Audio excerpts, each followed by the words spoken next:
Koneksi antar materi modul 1.2. Momen yang paling penting dan menantang adalah ketika saya mempelajari modul 1.2 pada bagian cara berpikir cepat dan cara berpikir lambat. Saya membaca dan melihat video elevator yang mengubah cara berpikir saya. Secara tidak sadar, saya sangat tertarik pada kedua hal ini dikarenakan kesibukan dan banyaknya tugas yang saat ini saya kerjakan tidak hanya sebagai guru, koordinator kurikulum, dan CGP. Saat itu saya merasa saya condong menggunakan cara berpikir cepat tanpa menyadari bahwa cara berpikir lambat yang dapat membantu saya mengerjakan pekerjaan saya dengan lebih baik.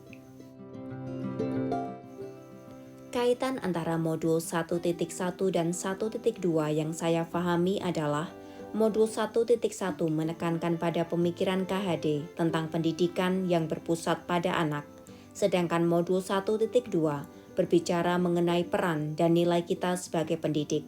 Benang merah yang menghubungkan keduanya adalah bagaimana semuanya dimulai dari kita, para pendidik, untuk belajar mengenal diri dan menghidupi pemikiran-pemikiran KHD, sehingga selanjutnya dapat menjadi contoh dan tuntunan hidup para murid serta membawa mereka mencapai kebahagiaan setinggi-tingginya. Saat momen itu terjadi, saya merasa seperti bagaikan mendapat jawaban dari apa yang harus saya lakukan dan pikirkan. Saya merasa bahwa saya harus menyeimbangkan cara berpikir lambat dan cara berpikir cepat dalam kehidupan saya secara pribadi maupun sebagai seorang pendidik. Saya merasa sangat senang membaca dan melihat video tersebut. Saya ingin membagikannya kepada teman-teman saya secara umum. Sebelum momen tersebut terjadi, saya berpikir bahwa semua pekerjaan yang saya lakukan sangat menguras energi saya, dan saya berpikir bahwa pekerjaan yang saya lakukan membebani saya.